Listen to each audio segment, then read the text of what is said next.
Hello and welcome to the Kelcast, the Hearthstone Arena podcast, where we try to get better without cursing. I'm Kaladar, a longtime Infinite Leaderboard Arena player and streamer on Twitch. Joining me as my co-host this week is Judge, and then we have Isherwood. They have been on way more leaderboards than I have, and I think one of them maybe have been number one. You've been number one, right, Ish? Yeah. Yep. Judge has been top 10 like a billion times. I've been near number one. I've been just below fair, that. Judge's consistency in the top 10 is much better than mine. I'm a streaker. Hey, I've been in the top 10 nice of you to say. before, once, maybe. I don't know. That's nice of you to say, sitting at number 3 while I'm number in the 20s. That's kind of you. Thank you. Well, I mean, triple leaderboard. If we're going to stroke my ego, it's triple leaderboard this month. Okay, I'll keep that in mind. Yeah, all right. But anyway, we're going to be talking about some stuff this week. This is another one of our Arena Roundtables. Remember, if you want to find me on social media and search around the Kelcast, you can search Keludar, that's Keludar, on Twitch, YouTube, or Twitter.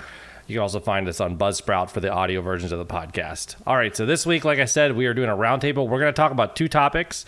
We're going to talk about Iksar made a tweet that kind of showed, for the first time that I've seen in a very long time, that they are actually kind of looking at Arena at least and thinking about potential changes. Some of them I like, some of them I don't. So we'll talk about that. And then also Isherwood has some cards that he's been interested in, and we might talk about some overrated and underrated cards if we have time at the end. So anyway, so basically Iksar brought out this tweet, like I said.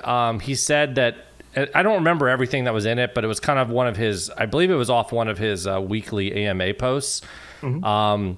And he was basically saying that, like, he knows he might, like, blow up the heads of the top players, but, like, you know, the days of 70% win rates is not really feasible due to the fact that it basically stops newer players from wanting to play Arena. And I do think there are legitimate concerns. It's a matter of the way that you conduct fixing the concerns they have.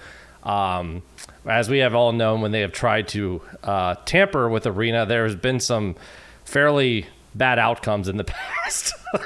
So there's a part of me that sometimes wishes they would just leave it alone, but I mean, at the same time, it's like a double-edged sword. Like, I'm happy to know that they're not just forgetting about Arena, but at the same time, I'm nervous about what the heck they're going to do. So, Isherwood, do you have any thoughts about, you know, what Iksar said? Or, like, I didn't really read. I know there was a Reddit post too. Would you like me to actually just read the thread really quick? It's sure. Yeah, that'd be great if you have it up. Yeah. Perfect. So this is from Iksar, one of the devs for Hearthstone, and this is a response to a question focused on Arena. So he says 3 things I'd like to solve: ranked, how can we showcase your skill level and how you are improving in client; medium to long-term progression, how can we give you seasonal goals and things to achieve within Arena; and then third, accessibility. How can we change matchmaking in a way that won't make the heads of the top Arena players explode?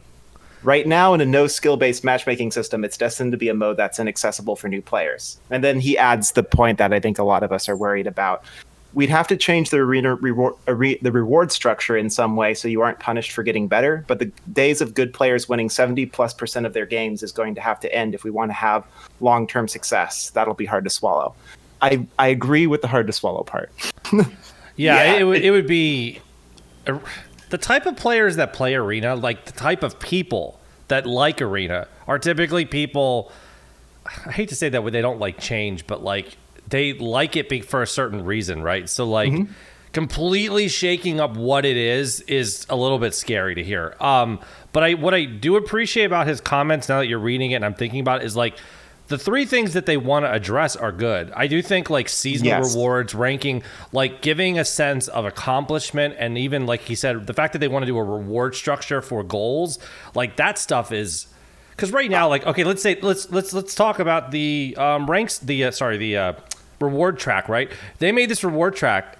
I didn't really ever care about achievements. I know Judge does a lot of achievement hunting, so there's things to do, and then you go to the Arena section, it's like there's literally 2 things to achieve, which is get 12 wins with the class and then go 12-0 with that class. Yeah, and get 12-0, you won't. You don't even get experience, you just get points. It's like literally just like the least rewarding reward possible, and that's all the effort they put into that. But at least it's showing that they realize it's probably not enough, and they're thinking about it, so that's good.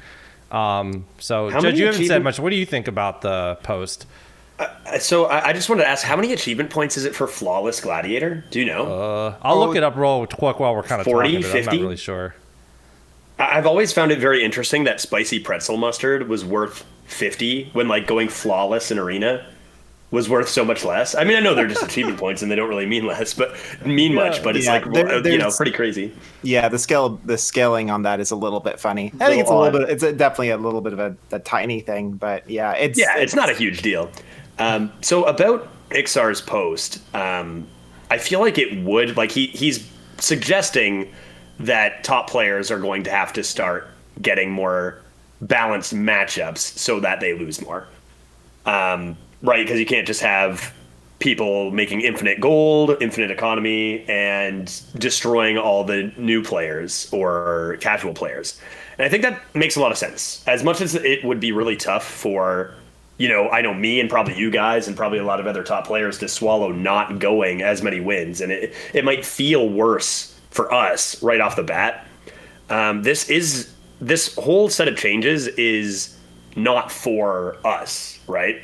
Like we might not like them individually, but this whole set of changes is going to be aiming for anybody who's going to start playing Hearthstone or those who want to play more Arena, but it just makes zero sense to, because why would you hit that 150 gold button when you're just getting rid of it? You might as well just buy a pack because you're just going to get crunched by better players than you who play all the time. So I really do understand like the goals and am reluctantly happy to give up my infinite money. I've put a lot away. I put a lot away in the bank. So I think it makes a lot of sense, and it's going to be tough for us to swallow. But I think it's not about us. It's not for us. It's for but probably even not for the people who are watching this podcast. People who are watching this podcast are probably more into Arena, more into Hearthstone than most players as well. And it's for the casual players or the players who play every once in a while or the new players, right? Right.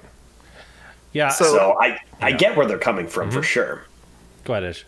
I think this is this issue where I agree with the objective, but the way in which the solution seems to be coming about is weird, because the objective, right? The key word that said is accessibility. How can we change matchmaking that won't make the top of heads of Arena players exposed? Like how do we get more people in Arena? And it seems to it's almost like a pointed fault. It's just like, oh, because there's good players in Arena, like that's an accessibility issue. And I'd say there's kind of 2 points I'd say to that is the accessibility of Arena is due to two things. It's not the strong players in Arena, it's the gold cost, which we've mentioned, right? And we're not in charge of that. And then also you have to get level 10 with every single class. You're not allowed to play Arena. It's not good players' fault. And in fact, if anything, you should have you're going to have a decent understanding of the game by the time you can play Arena if they keep that.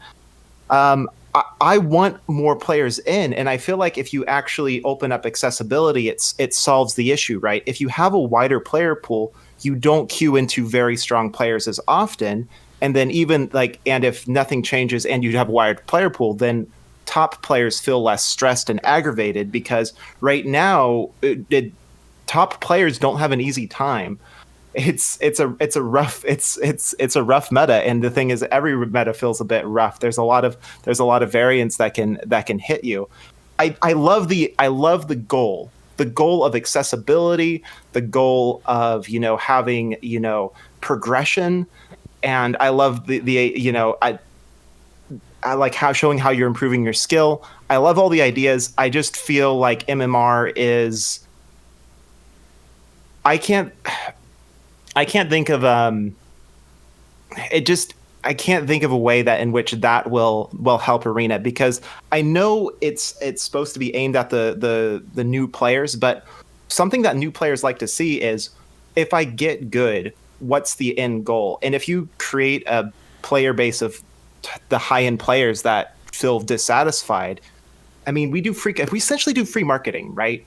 Yeah. And having us be unhappy, I mean, it's just like, you want to have a world in which your top tier players are generally in a good mood, but you also, it's not a bad place. And I think just getting more people to play Arena, more tickets, more incentive, lower cost, something is there that's not an MMR system that I think can be done. So let me ask you guys this specific question, because I kind of got this from listening to both of you talk. So what if you were if we were able to, let's say we give up would you give up your gold, the ability to win gold and accumulate gold? Would you give that up for the ability to be recognized as a better player, like visually, like, you know what I mean? Like in the game, a leaderboard, like if you, because I don't know if there's a world where both can exist, but would you be satisfied as a top player if you were rewarded in that way, even if the risk of the gold was gone? You know what I'm saying? What do you just think about that? That's a tough question to answer because, like, I feel like most of us top players have put away so much gold that it's not really as much of a concern. It just, we don't view gold the same way that most people do. So, like, I might say, yeah, sure, that sounds good. I would love to have, a little visual or something, be like, yeah, you're playing Judge. He's number this in NA this month. Awesome. That's really cool. But I also don't really have much need for gold at this point. And that's definitely not the case for most players. I mean, we all played before we started streaming, right? And before we maybe got as good as we are in the arena. And it used to be a struggle to you work, you gain that 150 gold or that 300 gold. Maybe your run goes well, maybe it doesn't. And the gold was a big deal to get back. So I would say, yeah, cool. Sounds great.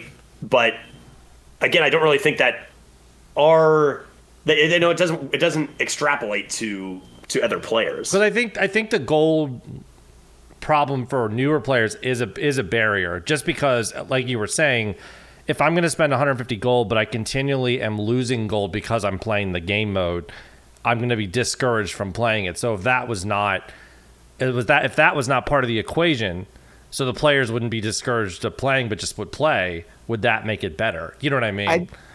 I think for long-term players, and I think this is kind of just building off what Judge is saying, is like we don't care about accumulating gold as long as as long as the game mode doesn't cost us anything. If it was a free mode, we would still play it. If it was, if it netted out, or like as long as there was some form of infinite, like we would probably do that as well. Like I don't care about earning gold. I just care about being able to play Arena and also not having to pay for it. Well, here's a funny little tidbit about me, and it's funny because I know it is so illogical based on my skill level.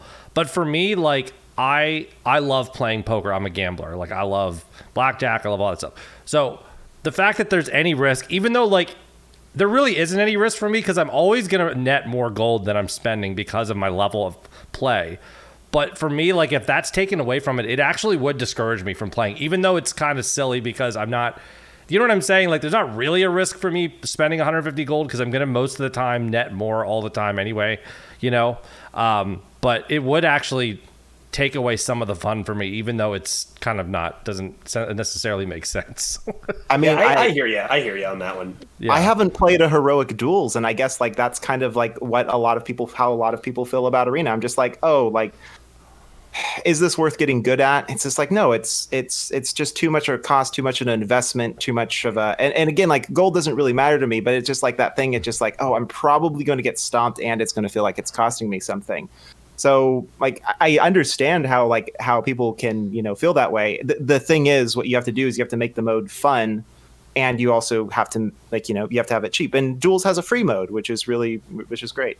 Yeah. I think there needs to be a level of reward to it, right? So that you're not just playing it for no reason. Because one of the things about Arena that's great is every time you jump in, you build a deck, you get a different experience, you get different matchups against different decks, Like I think Blizzard needs to identify like what are the most important things to kind of bring out about Arena, and like what things maybe don't matter as much. And if they want to like reward players and make leaderboards and stuff, that's great. But an MMR system where you're grinding against the best players every time and losing more isn't necessarily the answer. You know what I mean? So it's tough. I'm not saying that I have the answer. I'm just saying that I definitely don't want that system, because like to me, having a specific MMR number doesn't matter to me. You know what I mean?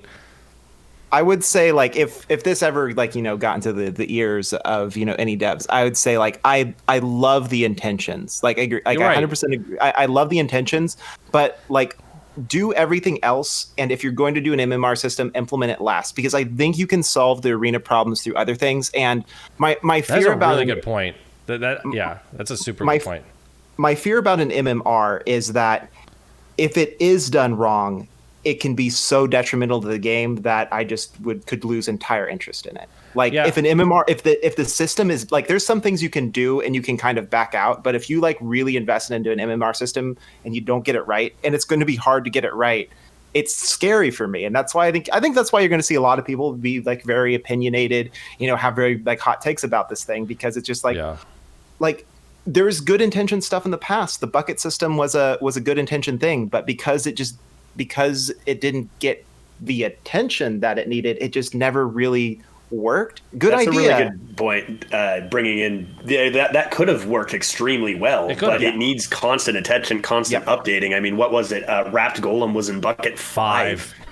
Like that. Conjurer's Calling was in like 4 or something. I don't know. Yeah, that can never happen, right? And that needs to be fixed very quickly. If we had maybe a couple more people on the team, a couple more arena players on the team when it was back then in the bucket system, that could have been a perfect system.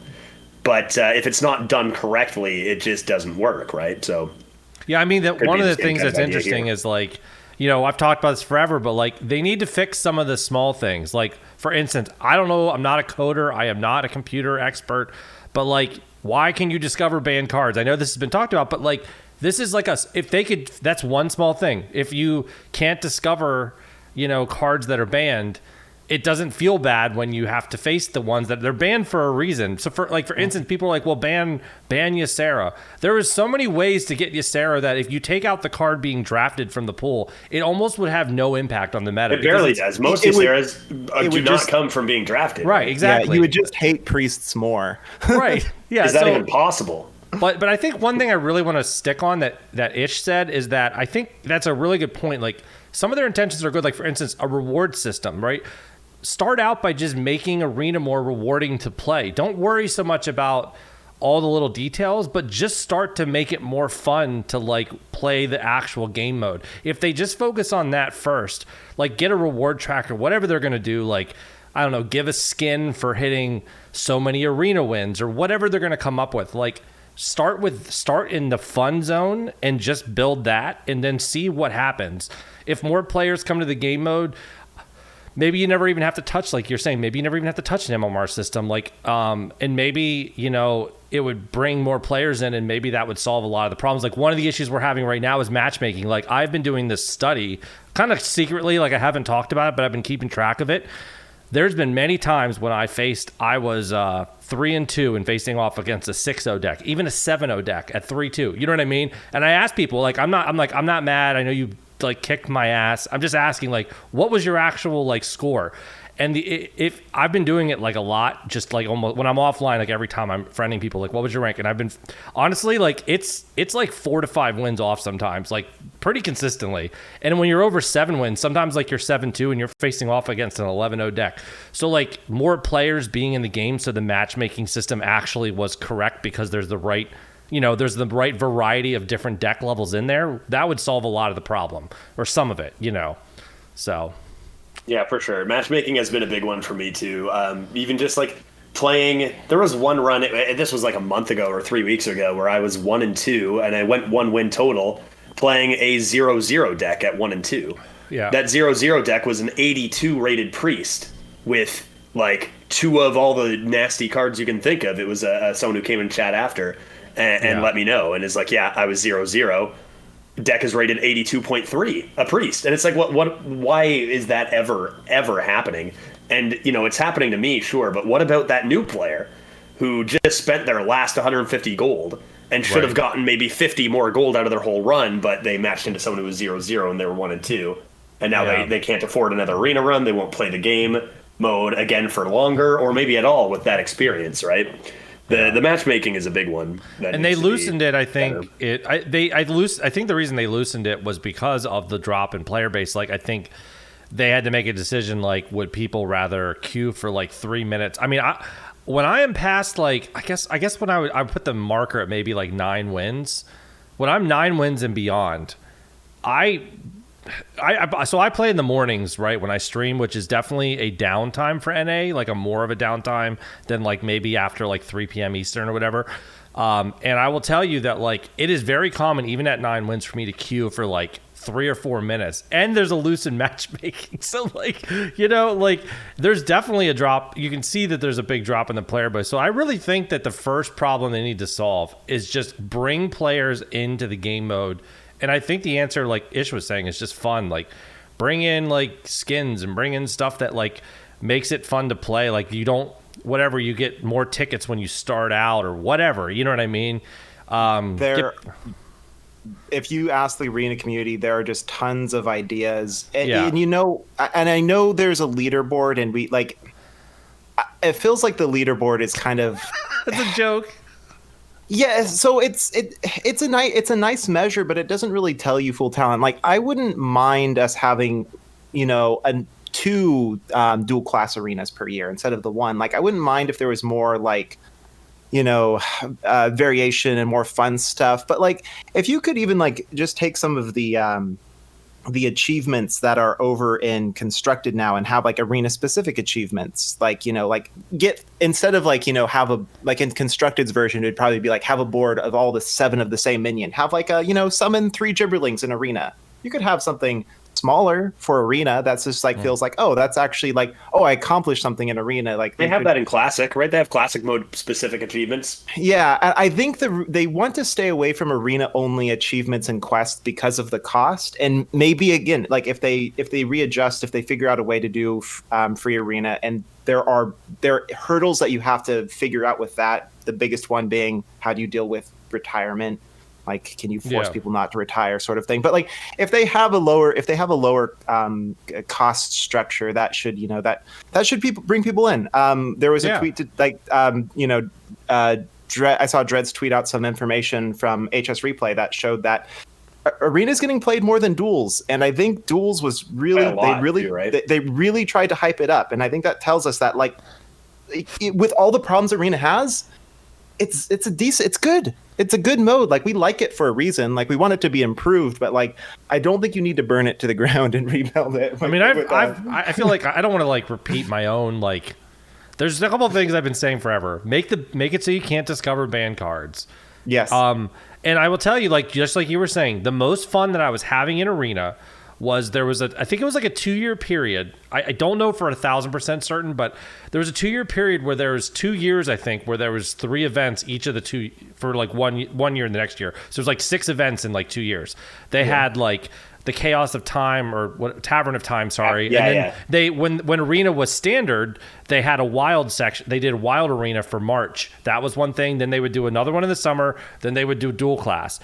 When they were doing those consistent arena events, I was having so much fun because I accepted like, yeah, Wild's going to be a shit show, like, and dual class is going to be a shit show, but it's just a month and it's different and it's fun. You don't care. Shit shows are great in small amount of periods, small periods of time. Exactly. Right? They're awesome in small periods of time. So like that's why I want to see them bring back the events, fix the ban cards, and just bring in some fun into the game and just like I don't want them to like start messing with balancing and stuff, because the honest truth is there's so much variance in the game right now. Trying to say like who's the best player is kind of funny right now, because it's like unless they're going to somehow balance Arena, which I think is just they're not really willing to do it. So just leave it alone. And the other thing they did recently, which I was happy with, I left Arena when they got rid of Arena rotations, which is one of the things I've been crying about that for years. Like just rotate the sets to make it fix the problem. You don't have to have standard all the time, and they finally brought it back. So like I'm happy about that. So those are the 3 things that I think 4-month metas. That was horrible. That was bad.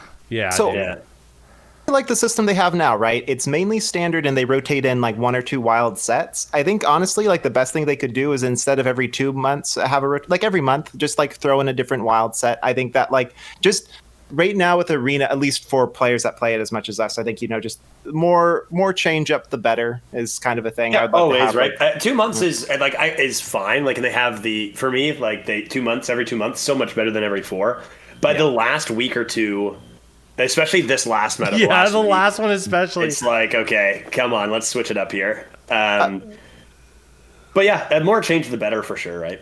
Yeah. And Kelly, I'm not even sure if you mentioned, but with like all those things, Arena also had Arena specific cards. At Well, that's some what. point. Yeah, that was. I actually meant to mention that with the events, but yes, there was 2 events where they had a specific cards for Arena. They even had them vote on the cards at BlizzCon, if people remember. I was really mad because there was a hunter card that like somehow like drew cards if you didn't have them or something, and I really wanted it. It was called like Reload, and they didn't pick it. And I was like yelling at the BlizzCon people, like, these people don't understand Arena. I'm just kidding. But anyway, yeah, I mean, Arena only cards, like, you know, like, and it, I don't think it's, other than the design of them, like, it's not like that big of a deal to like just throw them in there. They don't have to make it something crazy. But yeah, little things like that can be really healthy for a game mode because we feel like we get a different meta. I mean, the rotations are definitely, 2-month rotations definitely is a huge thing with like keeping the meta fresh. Because right now they've decided they're going to be doing mini sets with every single expansion. So it just kind of makes sense that mini set comes out,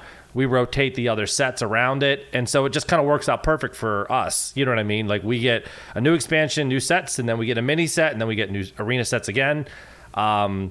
You know, so there's definitely a lot of good things about Arena, which is why, like, if you think about some of the top streamers, like Zeddy was playing Arena. I saw Collins playing Arena again. I saw Cantaloupe playing Arena. Like, people that don't even normally play it much were actually playing it. Partly because that Mage deck, Spell Mage, was like so tilting they actually went to Arena. It was great. Yeah, all around Twitch, I saw it. Arena.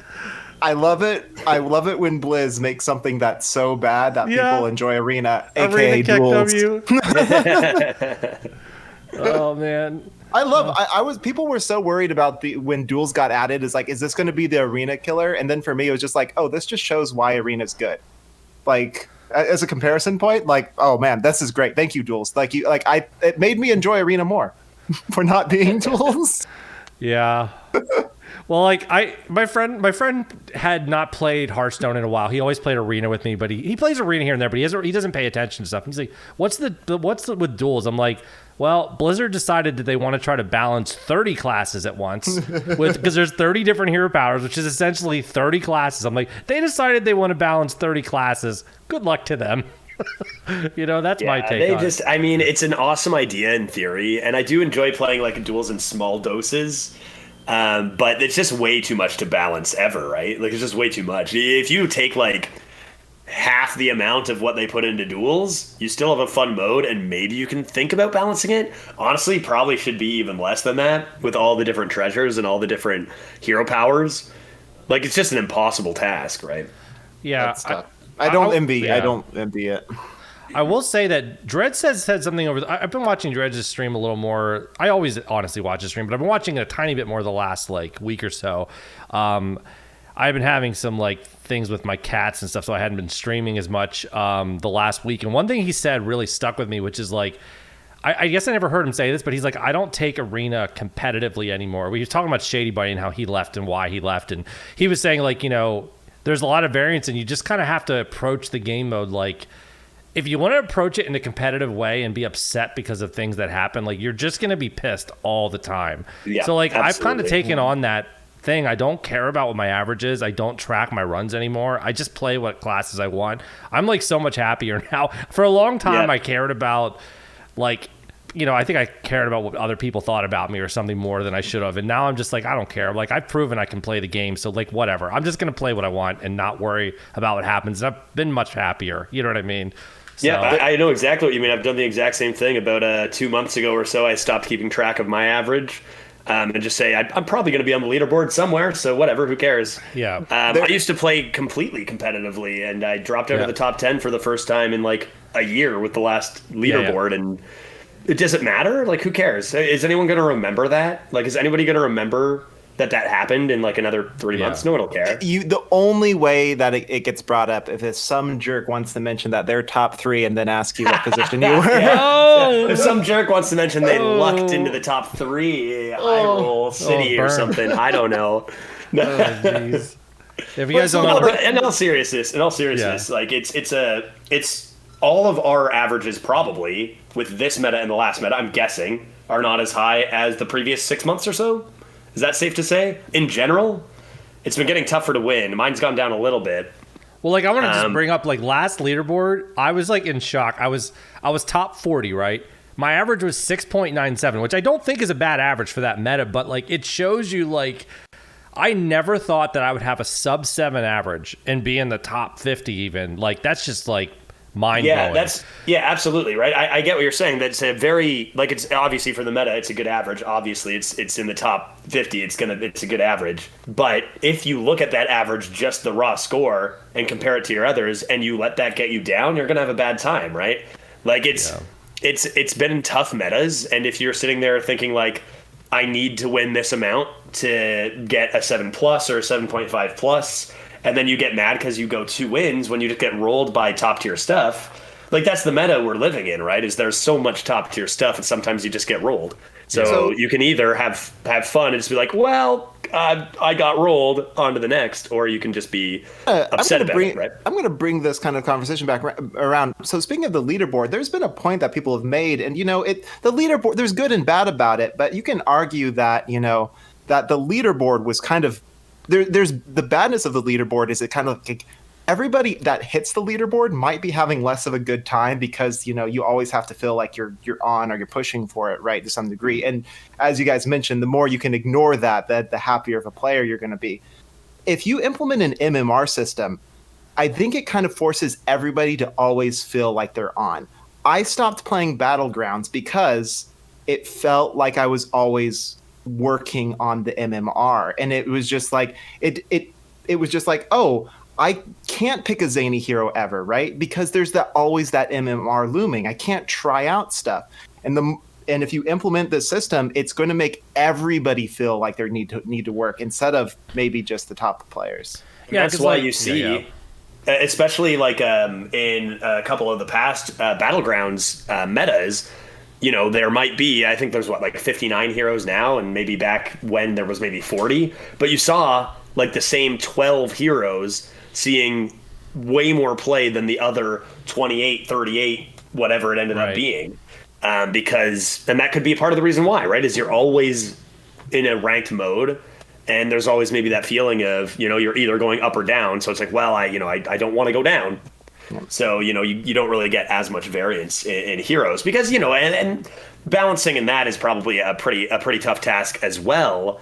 But it doesn't seem like you can really feasibly have that many heroes and expect to see all of them being playable, right?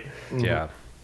Yeah, it's interesting. Like we're bringing up a lot of really cool points, and it's like there's a lot of facets to like how do you a lot of the problems that we see, like how do you implement all of them correctly and what's the right answer? The truth is certain people are going to lose out. Like I've definitely accepted that, like as much as I like the risk of like spending gold and then like winning so much gold, and like I like getting gold cards from it. And I'm probably the only arena player that frankly, if I wasn't spending every single cent that I made, I'd probably have 50K or 100K in gold, but I've only got like 2,000 because I just keep buying packs so I can get more gold cards. But I've lost like 30,000 in the last little while because I'm achievement hunting now, so I need to fill out my collection. That's the only thing for me now. I had a lot. I've been burning my gold on those packs of those hero skins that they've been throwing in the shop for gold. That's been nice. That's true. I've been buying those too. I just picked up the Druid one today, actually. Oh wait, what's the Druid one? Tree. Oh, that one sucks. Ooh. I do have it, but I don't like that one. Beautiful. Gorgeous. I like to walk out. I'm about to walk out. No. Listen, it's all about toxic Elise. She is the top Druid character. She just is. She's excellent. Yeah. I mean, this is a teaching moment. The hesitation. The one thing is, I'll never forget the first time I played her, and I was trying to actually say something nice, and it was a moment because, like, I don't know, like the player had he had made a mistake or something, and I wasn't trying to be a dick, and I hit the wrong thing, and they said, "This is a teaching moment," and I just You're lost the wrong hero to not be a shit. Dick with those emotes, right? It's impossible. It's impossible. Yeah. So anyway, I think we've there's definitely more discussions to be had about it, and I'll try to, with the Kelcast, we'll try to kind of keep up on. I hope that they maybe, as time goes on, if they start getting towards maybe thinking about doing some implementation, that they'll at least bring it up and to see, like, it'd be nice to see them actually put the ideas out and see what the community and people that play think about it before they just throw You know what I mean? Like, at least get feedback, because maybe they have an idea, but it isn't quite exactly right the way they bring it up. So maybe like they get feedback and then they change it a little, because I do think the community in general has some good ideas. Yeah. So yeah, I think that kind of covers that aspect of it. But, like I said, we'll keep tabs on what they're saying. And, hopefully, I do hope that this ends up being a positive for Arena. But again, my biggest take from it is I would hope that they would just continue to add things that make the mode fun and not so much try to make it balanced.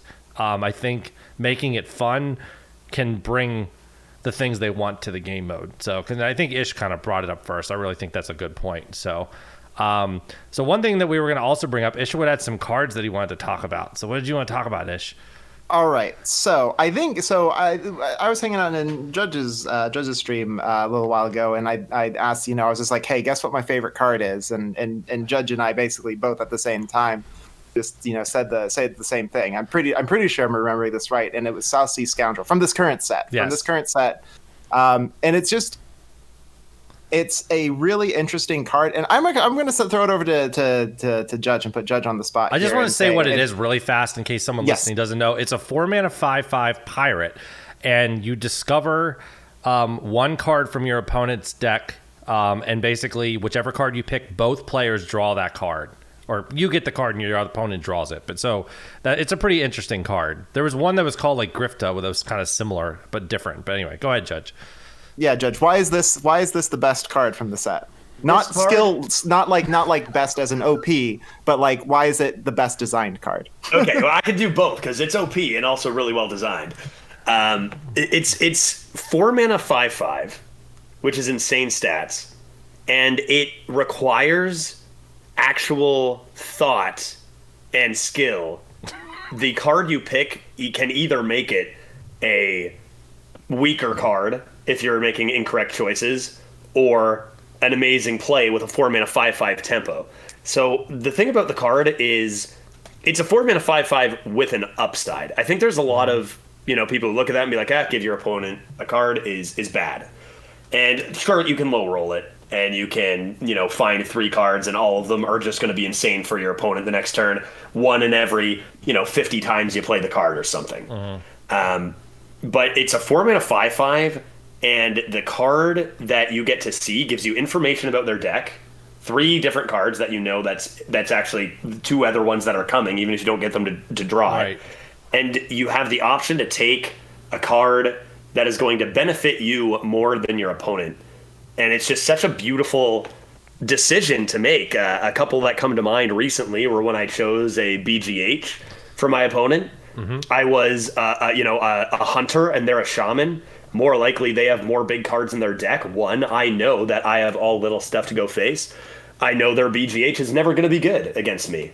I maybe have a Tonk buried in the deck. If they BGH that, they'll probably be dead by the time I'm done with them. Right. It's just such a... I compare it a little bit as well to...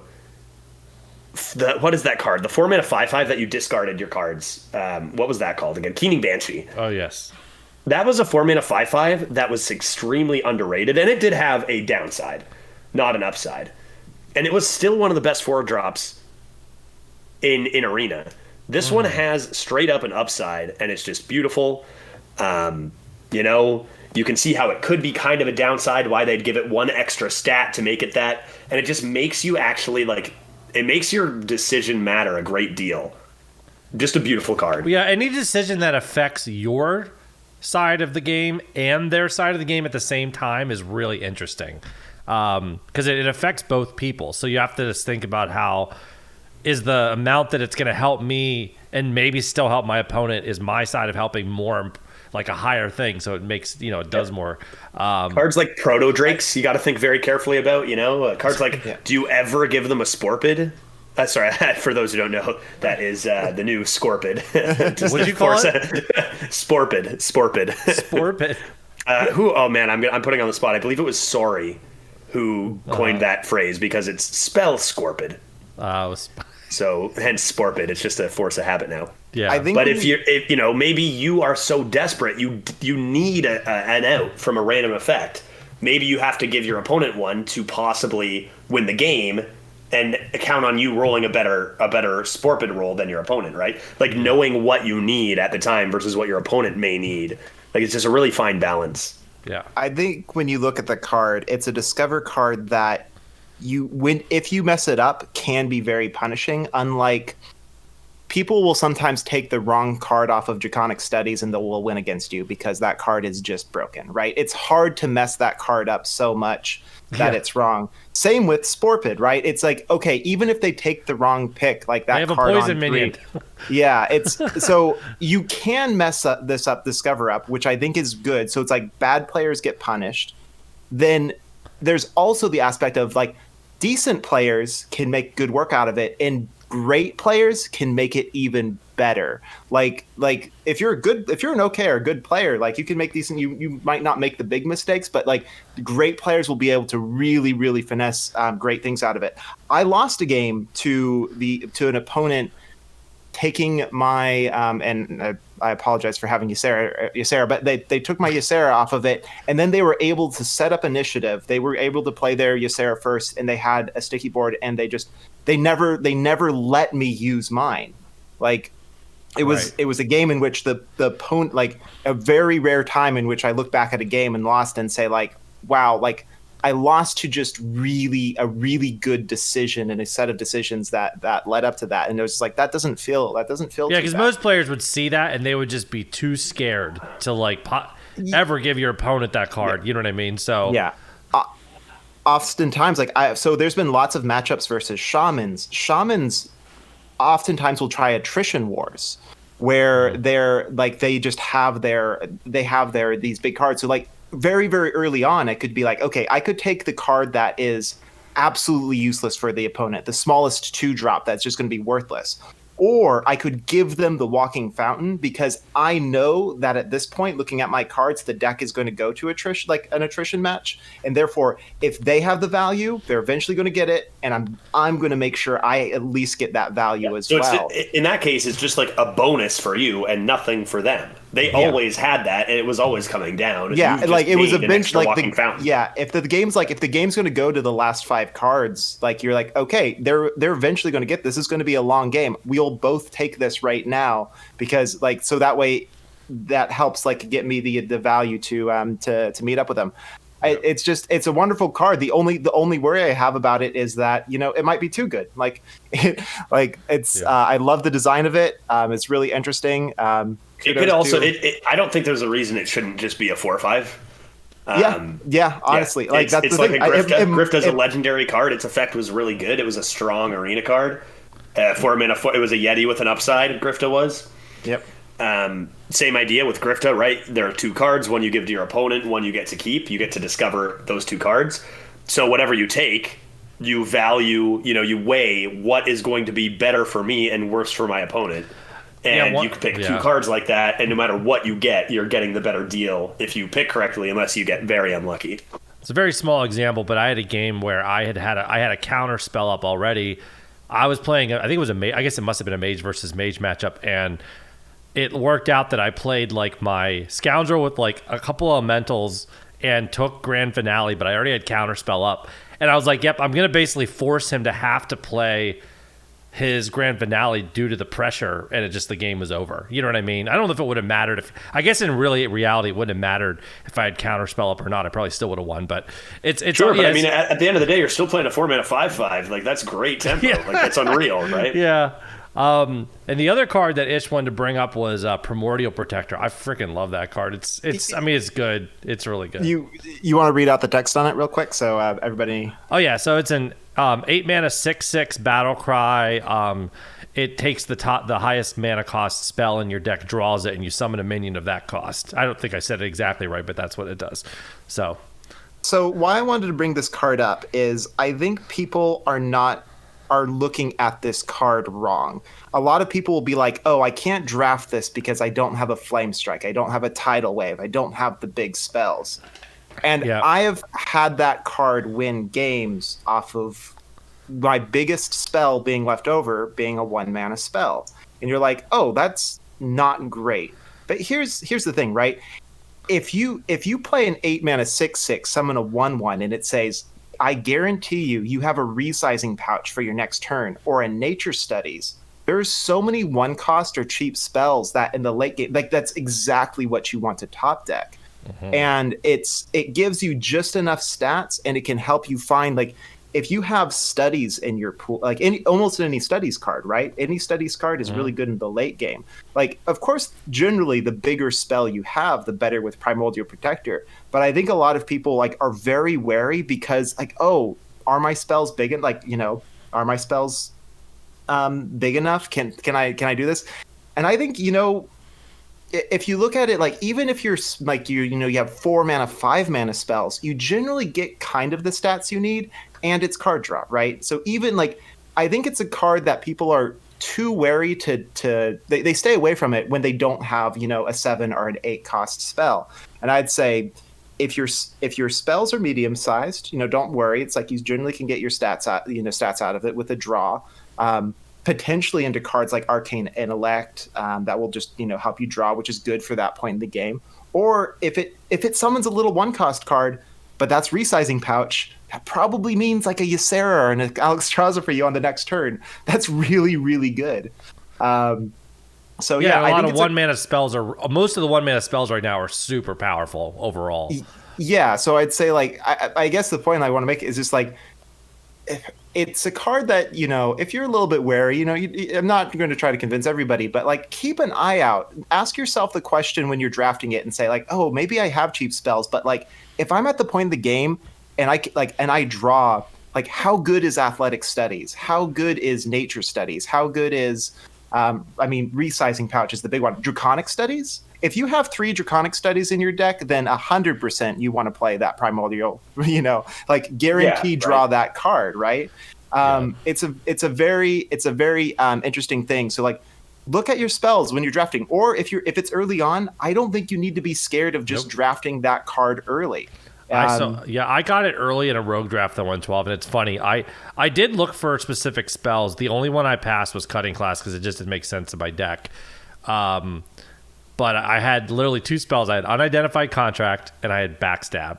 And I will be honest that I definitely know it won me at least 6 games because drawing, like, getting a 6/6 and then a 6 mana minion and then having that removal the following turn was just like game breaking over and over again. But even when I just drew the Backstab, like, a lot of times the Backstab let me remove something and survive. Like, it doesn't always have to be a huge what is that, thing. 8 mana, 7/7, deal 2 damage. There are definitely worse cards, right? It's not great, but it's not like it's not a okay tempo play. Right. It's completely fine. I have not turned the card down once yet. And I haven't either. And the other thing to remember, like Ish was saying, like, whenever you draw any card out of your deck, it means that you have a higher chance to draw all the other cards. Because a lot of times Arena sometimes comes down to, I need to get to a certain card before my opponent. And anytime you're draw, that's why I like higher level Arena players know that even though Novice Engineer, it's not. I don't think it's even around now. But like it's not a great card, but a card that just cycles is not bad in your deck. That's why cards like Arcanologist are so strong, because you pull the secret out basically for free, and now every other card has a higher chance to be drawn. So, and when your cards are not like 100% matched, like in Constructed, and it's just kind of a hodgepodge of cards, like that matters a lot more.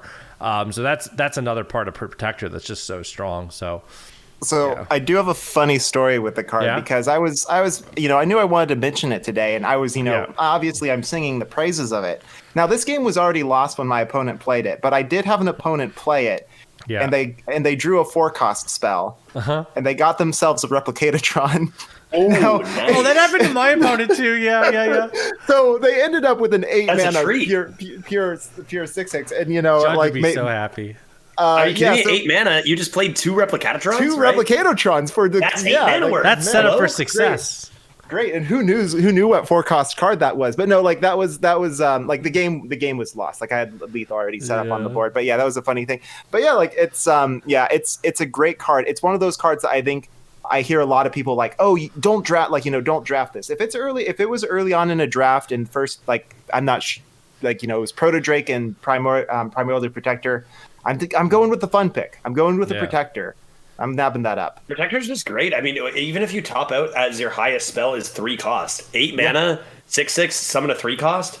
Oh yeah, and you draw a card is insane. And it's amazing. And 3-cost spells, like when you look at, like, again, you have to look at your specific spells, but it's like if it's stuff like Arcane Intellect, great if you're going into the long game. If it's Coerce, yeah, put a hard removal, put a hard removal in my hand. There's just a lot of great stuff. Wicked Stab's going to be around 6 damage at that point in the game. That might just be finding you reach. Sometimes it's a guaranteed draw of reach. It's it's a really fun card that I think people don't always have to be as scared of as they are to draft. Yeah. All right, guys. Well, now it's going to be time for us to go on to our second portion of the stream, which is going to be our late night drinking co-op. So you guys can stick around for that. So that's going to do it for the 15th episode of the Calcast. Remember, you can join us every Saturday, 8 p.m. Eastern, live on Twitch. You can download the podcast wherever you get your podcast every Monday. You can also find me on Twitch, where I stream daily, 7 a.m. Eastern, or on YouTube, Twitter by searching Keldar. So, Judge, why don't you tell people when you stream and just your, I know they can just search Judge pretty much everywhere, but tell them about your stream and stuff. So I stream Tuesday to Saturday, no Sundays or Mondays, noon Eastern to roughly 6 Eastern, although those times can be a little flexible on either end. Mostly Hearthstone Arena, a little bit of variety on the weekends. Cool. Good stuff. All right, and what about you, Saturday nights? Oh, yeah, Saturday nights. Sadly, Judge and I are kind of a little bit on top of each other with the schedule. So about is that the only way? About the same time. But you'll sometimes find Judge and I doing co-ops on each other's streams as well. Yeah. Good one this week. So yeah, Judge and I, we kind of got that time slot for Arenas down. You'll occasionally see me doing some speedrun stuff with some other games. Yeah. Not a lot, but when I do, it's like, I try to do like strategy focused stuff. Into the Breach is kind of my specialization at the moment. And beyond that, some variety here and there. But yeah, a lot of arena content on my side. Awesome. All right. So also, guys, just want to make sure we show a shout out to John Laux, who has done the music for our intro and outro, which has been pretty cool. And you can find a link to all our contributors in the show notes. This has been the Calcast. We will see you next week. All right, so this is the part where I'm supposed to like bleep and stuff, and I don't really have anything prepared, but like, where the fuck is Kellen? He's supposed to be here. Every time I try to do an Arena Roundtable, I set up 4 little cams, and then he's not here. But in all seriousness, he's busy, and he's got a real good reason, so I think it's not a big deal. Me. Yeah, I was about to say, who do you think he's trying to avoid, Judge or me? Well, it must be Judge because Judge was here both times. So okay, we'll say Judge. It has to be. It's the only. Yeah, I couldn't see how you couldn't like me, Judge, on that. Judge, can you give off an F-bomb that I can bleep? Give a good old F. Oh, fuck you, Kellen. Get over here, man. What's your problem with me?